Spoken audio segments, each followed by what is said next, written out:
What's up, guys? It's Ron from POCculture.com. I've got two awesome dudes here. We're going to break down Shang-Chi because we've all seen it. I've got JB Tadena. We just found out how to say his name correctly. And and Lee Shorten. How you guys doing? Good, man. How you doing?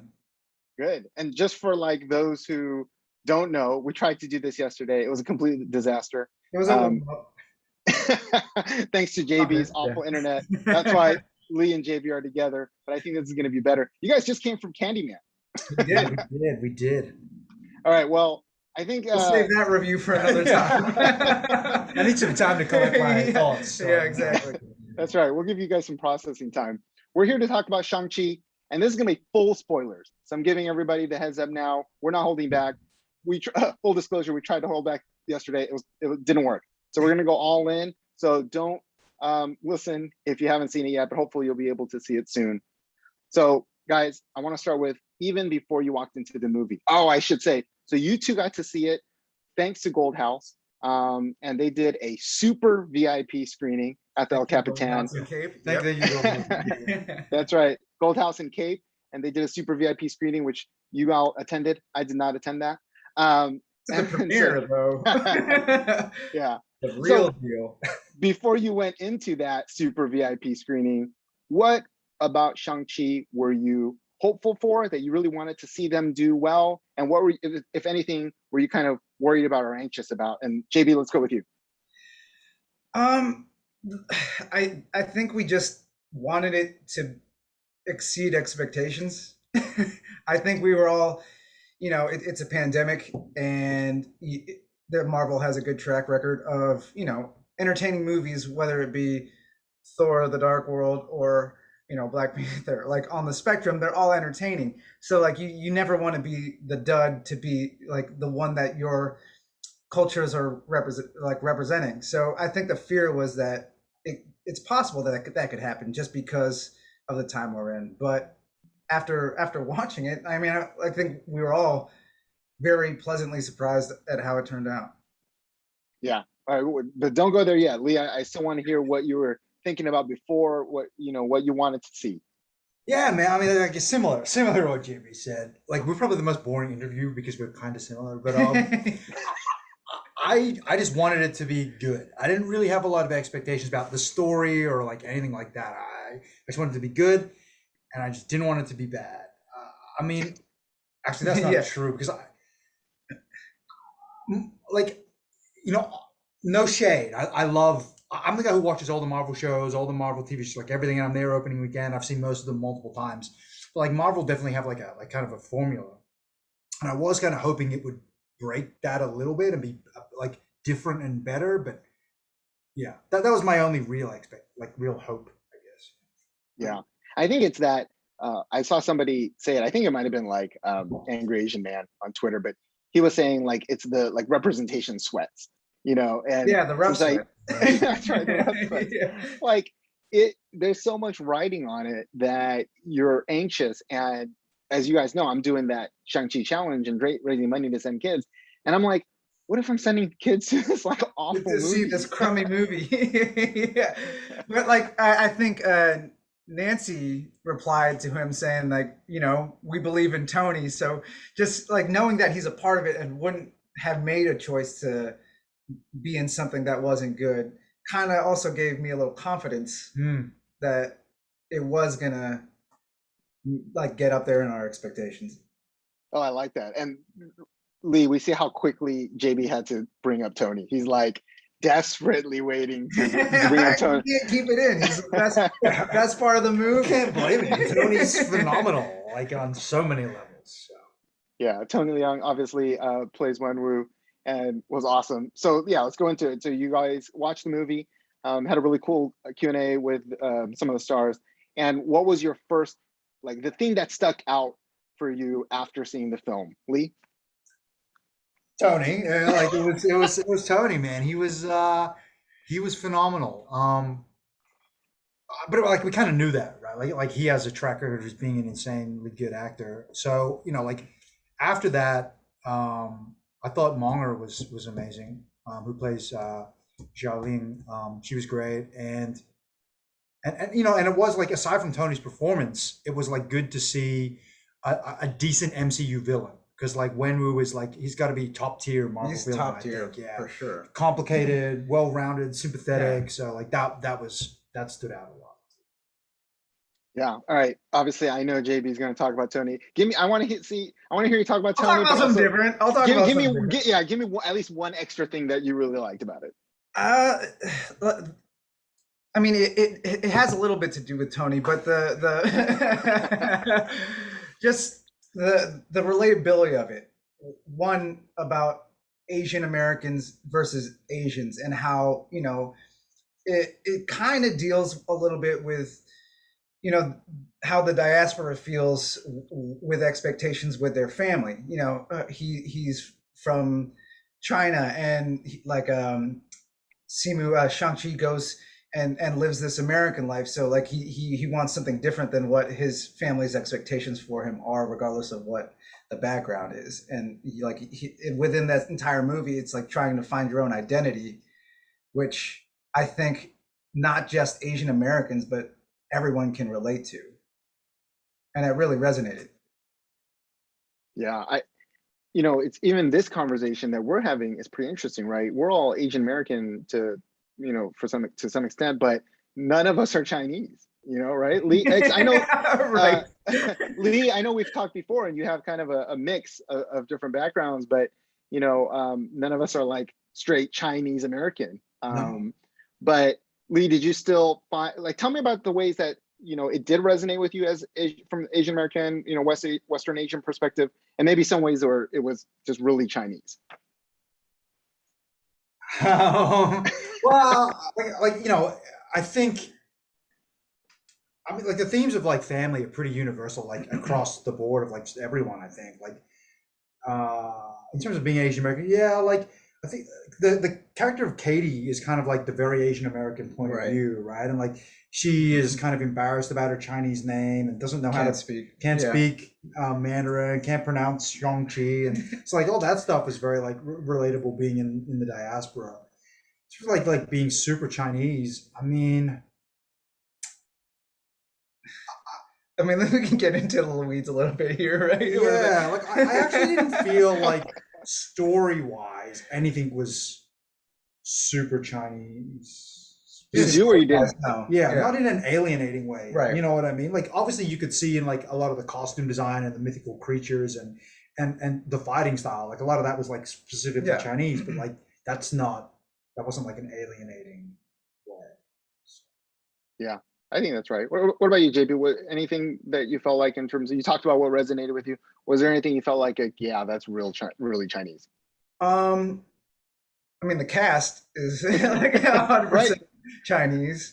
Right. And for those who don't know, I think, Marvel intentionally made an effort to make sure that all the cast members were of Chinese descent. So they did that purposely, as far as I'm aware. Yeah, besides that, no, I don't think anything really was alienating other Asian American cultures. Yeah. I think part of it too is because, like, the director, Destin Daniel Cretton, is not Chinese. And I'm glad you bring that up, Ron. Well, go for it, Lee. Tell me. Well, no, because like it is interesting, right? It's like, when we keep talking about authenticity and all these things, it's intriguing that like the actors in front of the camera, you must be Chinese to bring authenticity to this story, but then the architect of the vision doesn't have to be. So like, there's this interesting, like, I don't know, I'm not saying there's answers or anything, but it's fascinating, because this is actually a bit of a trend. I think, like, you look at a show like Kung Fu on the CW, must be Chinese if you're acting, but the writers, directors don't have to be. So it's like, yeah. That's really interesting. You're right. So if I'm correct, the showrunner for Kung Fu is, I think, Christine Kim. I think is her name. I think she's Korean American. Yeah. But you're right. And so I gave you guys like the worst intro possible. Hopefully everybody knows you all who watch this, but obviously JB and Lee are actors, they're in the industry. You might have seen JB in Westworld. You might have seen Lee in The Terror, Infamy. And so you guys, you're living this, you all are part of it, and this is your community. What do you think that is, that you're able to have Asian? They still have to be Asian, apparently. They could be any Asian behind the camera, but in front of the camera, even for something like Kung Fu, which I don't know how much of China, like how much of that is being imported over to China. So like, what do you think that is? I think it is. I think it's like, because there's this whole conversation we had about authenticity versus cultural sensitivity, and Jeff Yang talks about it a lot. I think it's a little bit motivated by like fear. And I think if I'm on the outside, I'm like, well, the most visible people are the actors. They're going to be the face of the film. They're going to be the publicity. Whereas like maybe not everyone's going to know who Destin is, or not everyone's going to know who Christine Kim is. So it's like, well, we can get away with that. But to cover our bases, we'll make sure the actors. It 100% is like based in fear. I think they're trying to cover their bases and avoid quote unquote being canceled, because like you're like, well, this person's not actually Chinese. But I mean, this is a whole other conversation. Just it was interesting, even on the Terror Infamy, right? Which was the first kind of time Japanese internment had been discussed. Right. Our showrunner was Chinese. Right. But again, they would only let Japanese actors audition. So it's like, and I remember one time, and maybe I'll get in trouble for this, to be honest. No, don't get fired. Don't get fired. I'm not gonna get fired. But like, someone was like, Alex, you should have a cameo to Alex Wu. He's like, no, I can't do that. I'm not Japanese. We should only have Japanese people. But it's interesting, like in your head, you're like, I can't cameo in the show because I'm not Japanese, but I can be the architect of the show despite I'm not Japanese. Yeah. It's just a fascinating, it's a fascinating thing. Right? So what's the answer? Like, what's the ideal scenario? Is it shows like Shang-Chi, or films like Shang-Chi and shows like Kung Fu having all kinds of, you know, members of the Asian diaspora, whether it's they're the specific kind or not? Or is it, do we need to be hyper specific even behind the camera, you know, and the writing staff? No, I don't think so. I don't think so. I mean, I think it's a point that's been brought up. Yes, if it's like historical, or if the background of the character like has to be a specific ethnicity, then yeah, I mean, be as truthful as you can with the material that's given. But I mean, most things you see nowadays, like no character has to be like, Katie doesn't have to be Chinese, right? But like no character has to be a specific ethnicity. So like when they ask for it on like a breakdown, for instance, specifying it without having that necessary material to back it up, I don't think it has to be super specific. Otherwise, I wouldn't work at all. Yeah, he would never work because it's like it benefits East Asians. But look, two things. Like, it's all about opportunity, right? It's all about who has the opportunity, not taking away. So, you know, we already don't have enough opportunity for us to be that specific, I think. It's like, it's also about equality, because white actors aren't held to the same standard. No one's tracing Scottish, Irish, German, Russian, Polish, Ukrainian lineage. It's just like, yeah, whatever. You play whatever white you can play. And then thirdly, it's like, I think about this. If you're talking about like authenticity, well, then let's actually look at what best serves the story. So if this story is like an immigrant story about being out of place, well, I think that part of the story is universal to all Asians. Yeah. Right? There's nothing, like if you come to me and be like, this a dozen specifically Chinese American story beats in this movie that are so unique to being Chinese, no one else could understand them. Okay, maybe you have a case. But if you're like, this is a story about first-gen immigrants, a lot of us can experience this. Yes. And then what are we going to do? It's just like, well, okay, this is a story set in Chicago about a second-generation Chinese immigrant raised by a first-generation Chinese immigrant and a Black woman. Is it now the only actors who can read for that have that exact backstory, because otherwise it's not authentic? Like, that's the end point. Where are we going with all this? It's outrageous. Like, yeah, but it does. Right. Opportunities is really what it comes down to for that kind of thing. Right. And then you made the perfect point, Lee, about the different types of, you know, European, like Keanu Reeves can play every single character that you just named, and he's, you know, he's Asian. Yeah. He's part Asian. So, dude, look at the last duel that's about to come out with Jodie Comer and Matt Damon. Right. that is based on a true story. It's a French story, and it's a French story, and no one's like, "Yo, Ben Affleck can't be this dude."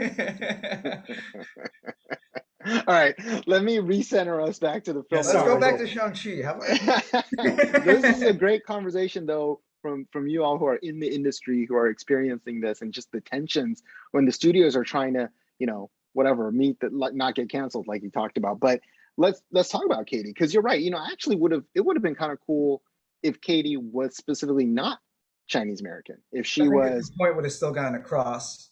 I mean, she's charming doing her thing, and like she's funny throughout the movie. But yeah, I don't think she had to be specifically Chinese.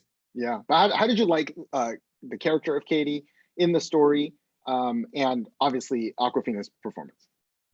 I mean, she's funny. She does her thing throughout the movie, and I also think she kind of strayed away from it at points, which was great. Like where she could have made like an off-color joke to like lighten the mood, but for instance, when he's spoiler talk, when he's talking about and telling her the secret that he lied about, and she kind of doesn't diffuse it with any comedy. I thought that was great, and I think she did a great job in the role. I don't. Where am I going with this? I don't know. What question? Yeah. How do we feel about Katie? How do we feel about her and Awkwafina's performance? Yeah, like I think Katie's a great like kind of audience through line of how like we see the whole world. Yeah, agreed. Lee? Yeah, like I think we'll lead into this at one point. Well, I mean, look, Awkwafina is very good at what she does, and she did it.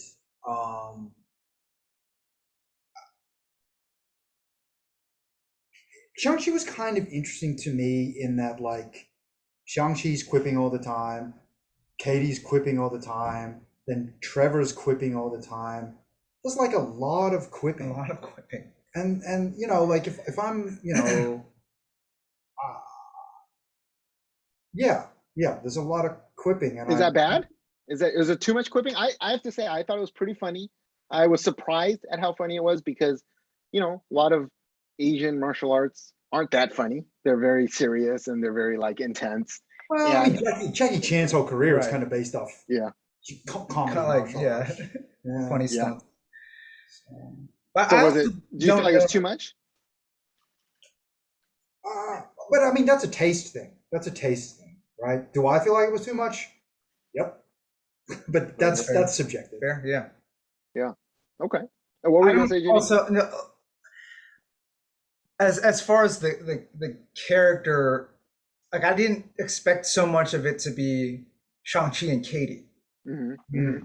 You know what I mean? It's like at the end with the stinger, it's like you two are gonna like have this like huge journey ahead of you. It's like I've never heard of Katie.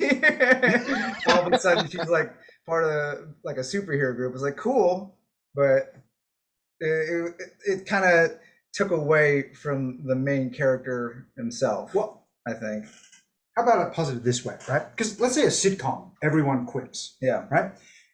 You can describe Jim, Michael, and Dwight are hugely different characters.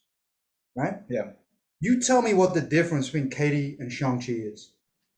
Aside from the fact that Shang-Chi, his backstory of being like a the son of a warlord. But if you were just to describe their personality traits, you tell me how Katie and Shang-Chi are different. Yeah. Well, that's an interesting point because I agree with you because I think the comedy was very similar, right? The personalities were similar. But I would say in many ways that was intentional. The two of them are valet drivers. Both of them have potential that they've ignored and are kind of like deadbeats. Birds of a feather. Say that again? Birds of a feather. Yeah. And so maybe could it be, I'll push back a little, is it possible that the intent was to show like, look, whether he's like this came over at age 14 running away from his crazy assassin life with a warlord dad, or whether you see Berkeley grad, just like living, avoiding your That's a good point. potential. That's a good point. That's a good point. Yeah, I wonder that you could still land at the same place. But I think it's interesting to note that that there wasn't too much variation. Now, Lee, what do you think about JB's point that, yeah, we're going full spoilers. So at the end, like Katie is kind of presented as like shoulder to shoulder with Shang-Chi as like part of the MCU now. I mean, like, look, I think it's a good thing because it's a good thing as far as like representation. Yeah, I think. like Yeah. we need more women. Yeah, I'm always going to be here for more women, and especially women of color. Yeah, hands down, I'm just always going to be here for that. Yeah, and so let's talk about you talk about Monger, and I thought she was awesome, and I expected her to be definitely elevated towards the end of the film, and she was. How'd you like her performance? Because this is her first like feature film, like her major thing. How hard is that to have your first thing be like a blockbuster Marvel huge movie? I mean, like I mentioned at the start, I loved her. She's amazing. She was the breakout for me because like Tony's phenomenal, but you're going expecting Tony to be phenomenal, right? So like, but she was the breakout for me. She was like, oh, absolutely. I think during the Q&A she was talking about like she's being from a theater background, and like you can tell like with the presence that Tony has that she was like well prepared to handle that. Yeah, I really liked her. I thought she was great. Now I've heard some some of the criticism is that in the third act she kind of fades in terms of her role, her importance. Criticism. I totally agree with that. I think I mean, in general, I think the third act lets down. Are we gonna go? Is this third act talk that we're doing? Yeah, let's do it. We're here. I mean, I'll try to keep Lee from going off too crazy, but yeah, let's talk about just her character as she progresses to the third act, and then the third act overall. Yeah, the third act definitely does a disservice to her character. She gets sidelined, and I think it lets her down for sure. I 100% wanted to see more of her, like kind of because Michelle Yeoh has this awesome conversation with her where she's like, you need to step out of the shadows, and it's like she didn't really step out of the shadows too much. I was like, come on. Yeah, I agree. I wanted to see her be more critical to the finale, like to the culmination of the story. I mean, it's always interesting to me to like. I was reading a script the other day, and it was kind of a similar thing. It was centered on like the son, and the son's issue was like very like, it's a universal simple issue. I have a bad relationship with my dad, but then they decided they have this like sister character, so like very similar to Shang-Chi, and it's like actually she's got a way more complicated and interesting story because you also are sidelined by your dad, but for different reasons, and you're kept out for like by misogyny and the patriarchy, and like Monger's character on paper is so much more interesting than Shang-Chi. I think part of the thing was world building is why she got kind of sidelined, because at the end of it, it's like the 10 rings will return and she's head of the 10 rings. So I think we're gonna like go more into her story and hopefully something cool with her. But like absolutely, she was just sidelined at the end there.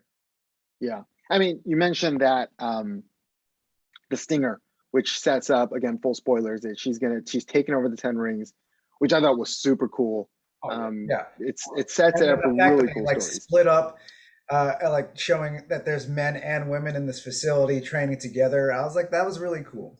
Yeah, actually, so let's explore that, because Lee, you talked about how in a lot of these stories, the women actually get much more of a layered, complicated relationship because of things like patriarchy and sexism. And as we all know, like traditional Asian cultures suffer from that, regularly now.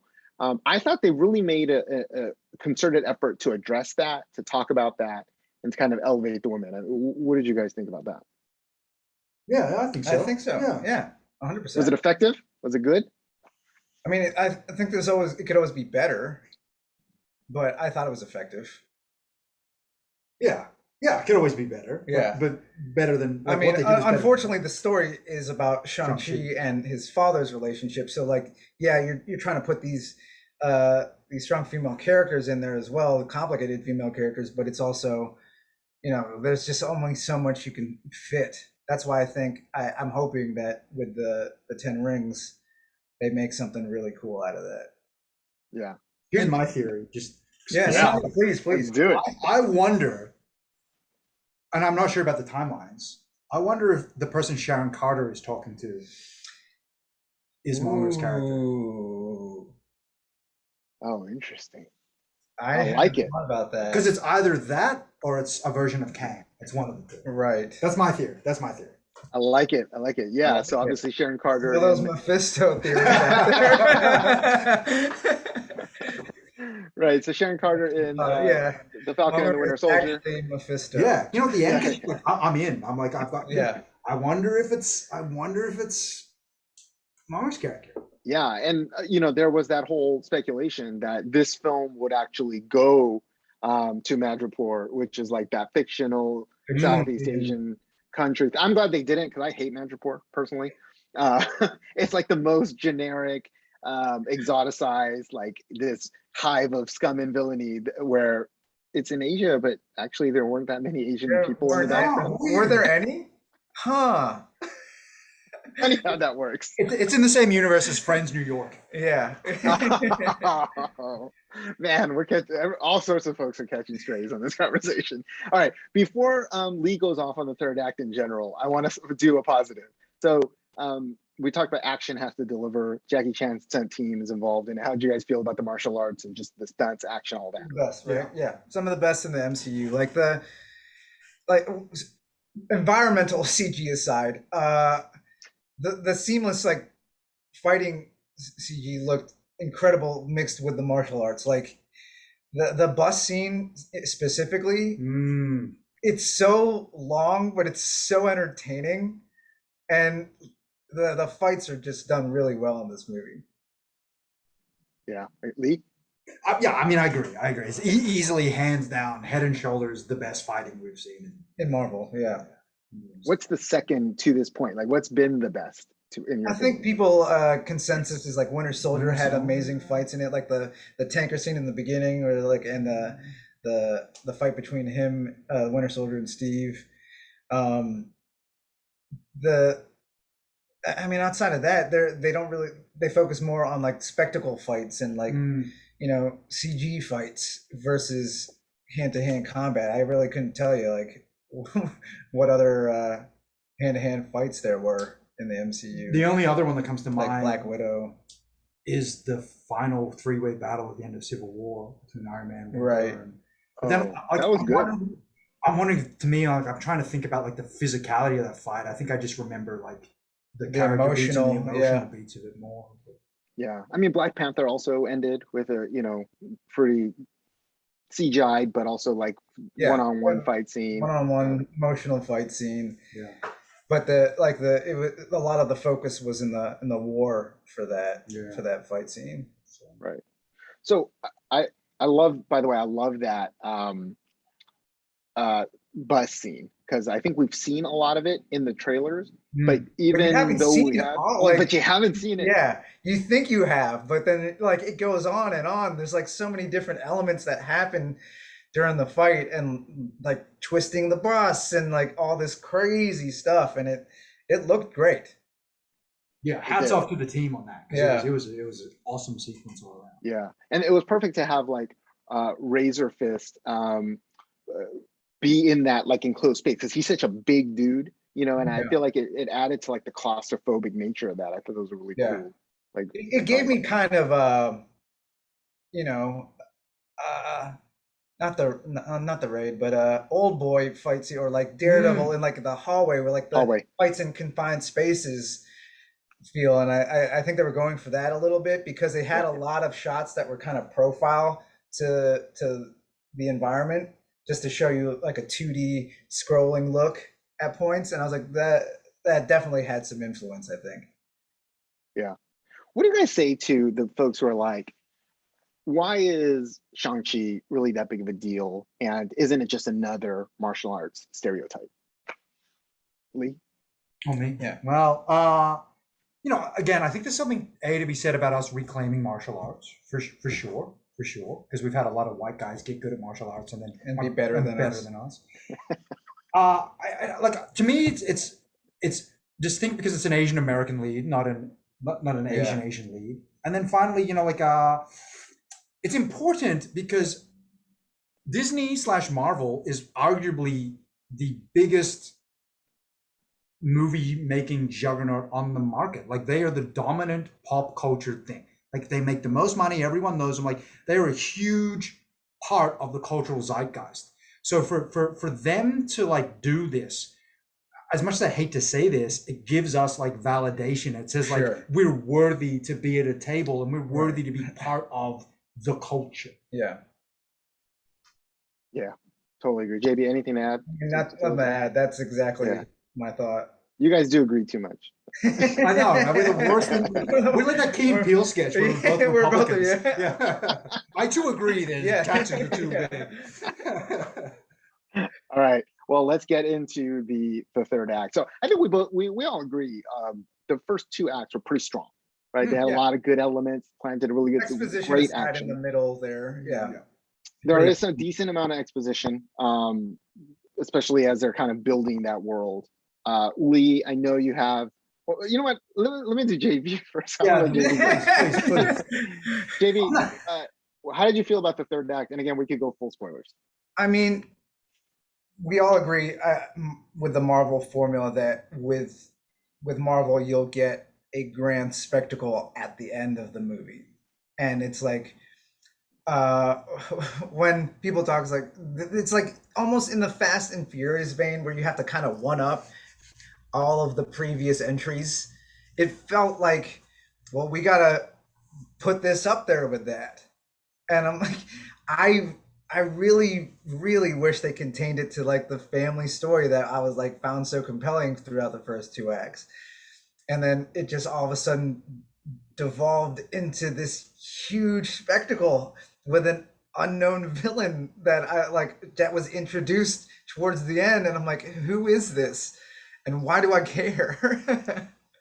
So, I mean, I think it took away from Wenwu at the end there. I think it took away from Shang-Chi and Xiaoling at the end. I feel like they missed the ball on it. All right, Lee. Well, how did you? I know you did spoilers. You did not enjoy the third act. No, but look. Like, I will say that I enjoyed like a lot of the fight. Like, it was entertaining, but continue. Look, I always could be the negative asshole, man. It's so terrible. Look, because I think, again, I think you can have the spectacle and you can have the other things too. And to me, Black Panther is a perfect example of that, because it culminates in this huge, crazy battle too. But when you look at what's at stake there, you have all these personal beats of like Okoye versus Daniel Kaluuya's character. Like, they're a couple and then they find themselves on the opposite sides of the fight. You have, not only is it, Black Panther is coming back and then he's fighting the person who's now technically the rightful king. And then against it all, it's not just fight, it's an ideological battle. The future of a nation is a state and about the ideology. And there's all this subtext about like expansionism versus isolationism, about like the diaspora of black people versus Wakandans, of like what responsibility does Wakanda have to like there's so much character and ideology riding on every aspect of that battle, and it's complicated. Shang-Chi is not complicated because it's like, we're the good guys, we're about to be devoured by this nameless evil presence that no one knows about. So like, it doesn't have the same stakes and it doesn't have the same resonance.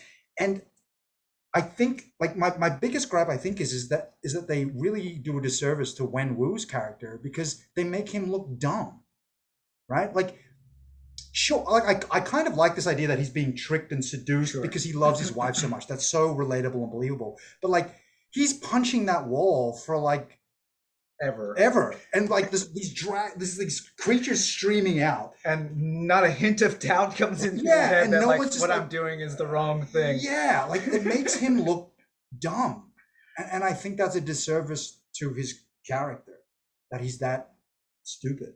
Yeah. And look, and I could be wrong. And you know, like I could be showing my lack of comic book knowledge, but I don't even know what the Soul Sucker is. Like, why wasn't it Nightmare? I have no idea. Like, wouldn't that be interesting if it was Nightmare? Right. Or Dormammu or something. But like, what the fuck is this Soul Sucker? Yeah. Yeah, I mean, I think that's why all the rumors thought that it was Fin Fan Foom. Yeah. Because that's like the most notable dragon. And for the, you know, look, again, spoilers, like that, it's not, as far as we're aware, it's just like a random dragon that pops out. And so But the other thing, I guess, is like, again, like I think like Wenwu is such an interesting, complex, tragic villain. Yeah. And like I would say the same about Killmonger. Killmonger gets the wonderful beat at the end where he's like, don't put me in chains, throw me in the water. And it's a beautiful, it's a final like cap on his story, and it's wonderful. I don't think Wenwu gets the same. He doesn't get the same, yeah. He gives the rings to his son, but it doesn't, for whatever reason, it's like hard as that moment in Black Panther. And I'm not like trying to say that this movie is supposed to compare itself to that, but it doesn't give itself that same kind of heavy moment that Black Panther did. Right, and exactly. I'm glad you mentioned that, JB, because you know, I don't want to get into people saying like, oh, you know, you're comparing Shang-Chi to Black Panther because it's like supposed to be the Asian Black Panther. I think we all three of us like push back on that. But what our conversation is really focused on, just Black Panther was really good storytelling, right? Yeah, like they just did really good storytelling. Yeah, they did a great job writing it and crafting the narrative. And I agree. I don't think that Shang-Chi, as much as I enjoyed it and I loved it, didn't have that kind of weight. Part of it, to me, though, makes me think that it's because of the goals of the films. Again, still using Black Panther as an example. Now, Lee, nobody else knows this except the three of us, but we did talk about how the amazing thing about Black Panther is it's aspirational, right? To just the Black community, to diverse communities. It's like, it just shows what can happen when a community is allowed to thrive without colonialism. You know, right? Or sorry, colonization. Right? Yeah, and slavery. And fucking uproot them against their will and put them in camp. Right. And so, but Shang-Chi isn't aspirational. That's been like a cry in my head all day since our failed first attempt. Here's my pushback a little, and then you tell me your guys' thoughts. To me, Shang-Chi is reclaiming, just like we said earlier. It's more retrospective, where, you know, a movie like Black Panther is prospective. And what I mean by that is I feel like this story is taking all these like tropes and things that have been kind of taken from us by, like you said, like the white protagonists, and also like us as diaspora, kind of often rejecting our parents' culture or our traditional cultures. And to me, the third act was embracing that, like finally realizing our talents and skills by not being so ashamed of like combining East and West kind of backgrounds. And so to me, that was like the goal of that third act. What do y'all think? I mean, that makes sense. I mean, it's perspectives, right? Like that totally makes sense to me, how you frame that. Yeah, I mean, and for Wenwu, by the way, like to make sure that we don't just leave off calling Tony's character dumb, which obviously it's not a reflection on Tony, but it's just no, it's absolutely not a reflection on Tony. Because he was amazing, as we all agree. We're like fanboying over him, but you know, I mean, like he was so, at that point he's too far gone, right? He's like completely like focused on, I got to get to the wall at all costs. I'm willing to sacrifice anything and everything, and if there's some random dragons are flying, like I don't care. Like who dies? I felt like it was the central, singularly focused at that moment. Like he's too far gone. He's lost it. That's your, yeah. I mean, yeah. I mean, like that makes sense. That makes sense, and I could see how, you know, if that's, I can buy that. You buy that. I just don't buy that, and I don't buy that because also he's 1,000 years old. Oh yeah, I like that. Right? He's he's existed in the shadows. He's manipulated governments. He's like done so much. Like he's and he I'll disagree there. Like just so Oh, we we had have a disagreement. well, like I see both points. It's just what love does to us, kind of thing. You know, it took him out of being like this domineering personality, and he raised a family Yeah. that he loved. So I can see having that taken away from you by this little random village that that the hate or whatever would consume you at that point. And look, it's so easy to be a critic. Right. But I think they kind of set it up because like Shang-Chi tells him the story and he's like, that's the stories they're telling you. But then when he's punching it and dragons are flying out, he could look up once. Shang-Chi could be like, Dad, look. Right? Like look Dad, at these dragons. Look what you're letting out. Does this make it seem like... And he could look up and be like, no. They're like her guardians. They're her prisoners. They're keeping her hostage. I'm doing something She's to make still it there. make more sense. But they don't even give him that. Right? Yeah, and they were trying to balance a lot. I think maybe a little bit too much at the end with a lot of different things going on. Okay, well, let's finish with this. Regardless how it is, we see how it ended. We know that Katie and Shang-Chi are now like kind of elevated, right? And we have Xiaoling as the head of the Ten Rings. What do you think of these three characters will do going forward? What would you like them to do going forward in the MCU?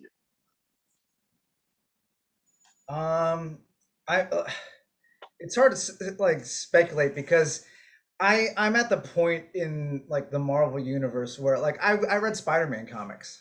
That was my thing. And so like when you get into like the cosmic world building and like all of it, I am lost. Like I have no idea what the Eternals are gonna do. Like the multiverse that I know of are like the Secret Wars and the Spider-Verse stuff.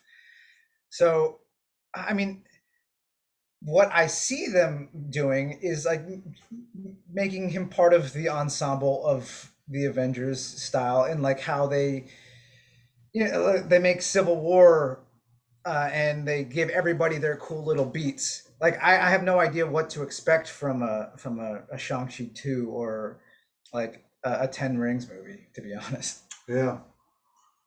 Well, I mean, they do set up the thing of maybe the Ten Rings are an alien artifact and they're sending out a beacon. Right. Yeah. I guess I wonder who that is too. Right. Like so the next movie might be them versus like a larger... But I'm trying to think of who's left, right? We've seen the Chitauri, we've seen the Kree, we've seen the Celeste, like we're going to see the Deviants, the Eternals. Like who is that going to that would be of interest to us? Who's seen the Skrulls? Yeah. I mean, that's a good point. I know. I mean, good for them because now it's open-ended, right? Right. Like they can actually do whatever, and just the diehards will know, like, kind of, or speculate to where it's going. Yeah, you're right. I mean, a lot of the speculation is not Shang-Chi specifically, but that this next phase and the next couple of phases is going to lead to like Secret Wars, right? And so maybe could tie into that. I mean, I think what you guys expressed about feeling a little bit like, oh my gosh, I don't even know how they're going to manage all this, where they're going to go from here. Like we're going to see Fantastic Four, we're going to see X-Men eventually. There's like a whole thing to come. And I feel like it's going to be hard for them not to just like lose Shang-Chi and Katie in the shuffle, Right. And just I do like that, they made him not just like a sick martial artist. Now he has the 10 rings, almost akin to like Tony's armor, to where he can hang and not just be a Hawkeye Black Widow. Well, like they don't have powers. No, I know. I don't right? And we always they have fun fight scenes and fight the minions and stuff. Cool, but like Shang-Chi can actually like kill a dragon. Yeah. Right. And in fact, great point, because I actually think partially that was the goal of that kind of insane third act. Hang with the big guys. Right. Yeah. Like he can handle larger threats than just another person. He's taken out this. He parkoured all over them. that soul-sucking dragon. That's right. That's right.